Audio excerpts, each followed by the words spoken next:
The story of Radha is not merely a love tale. It is a sublime saga of devotion, sacrifice, longing, and divine union. The name of Radha appears prominently in Puranas such as the Brahma-Vaivarta Purana, Padma Purana, and Garga Samhita. Although Radha is not directly mentioned in the Bhagavad Purana, it describes a gopi who was dearest to Krishna, whom devotees firmly believe to be Radha. Radha's story can be divided into several key episodes. Birth and childhood. Birthplace. Radha was born to Vrishabhanu and Kirti Devi in the village of Barsana or Raval according to some legends, near Vrindavan. She was born on the 8th day, Ashtami, of the bright fortnight Shukla Paksha of the Bhadrapada month. This day is celebrated with great devotion as Radhashtami. Miraculous birth. According to a popular legend, Radha did not open her eyes after birth despite her parents' many attempts. When Yashoda, Nanda's wife, brought her baby Krishna to see Radha, she opened her eyes for the first time upon seeing Krishna. Devotees believe that her first glance was dedicated to her beloved Krishna, symbolizing that divine connection. Elder in age. Radha was 4 years older than Krishna. This age difference is often cited as evidence that their love was not based on physical attraction but on a spiritual union of souls. The divine love of Radha and Krishna, or Rasa Leela.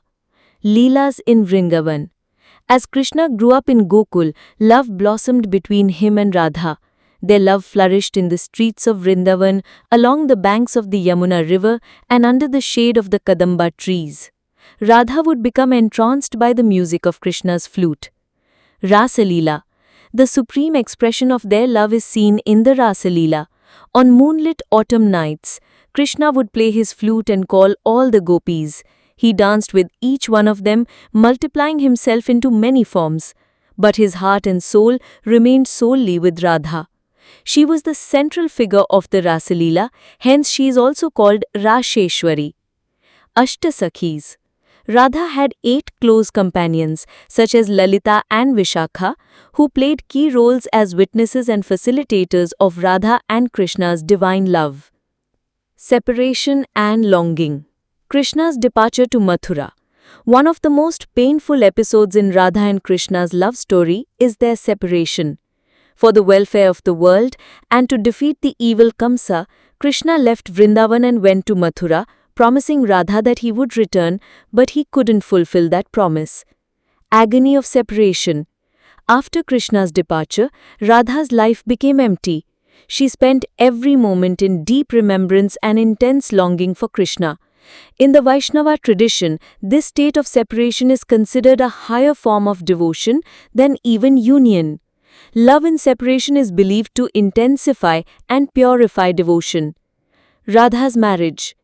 Some Puranic stories mention that Radha married a Yadava named Ayan or Abhimanyu. However, devotees believe that this was only a worldly bond and that Radha's heart, soul and body were forever devoted to Krishna.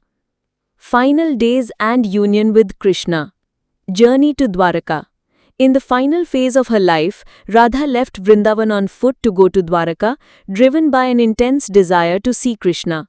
Upon reaching Dwaraka and seeing Krishna's royal life, she met him again.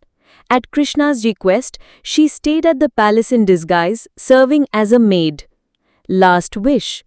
As time passed, Radha grew old and weak. In her last days, she left the palace and went into the forest. Krishna followed her, and seeing her condition, was moved with grief. When he asked her final wish, Radha requested to hear the melody of his flute one last time. Divine conclusion. Krishna picked up his flute and played a deeply enchanting melody for Radha. Listening to it, she peacefully left her mortal body and merged eternally with Krishna. After Radha's departure, Krishna broke his flute and threw it away, never to play it again. The Puranas say that since the flute was created only for Radha, it had no purpose in a world without her. Radha's significance. Radha is not just the beloved of Krishna, she is considered the Hladini Shakti of Krishna, the embodiment of his bliss-giving energy.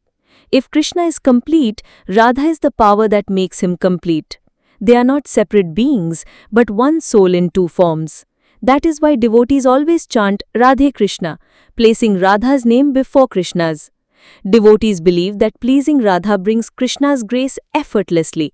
She is a symbol of selfless love, pure devotion, and total surrender.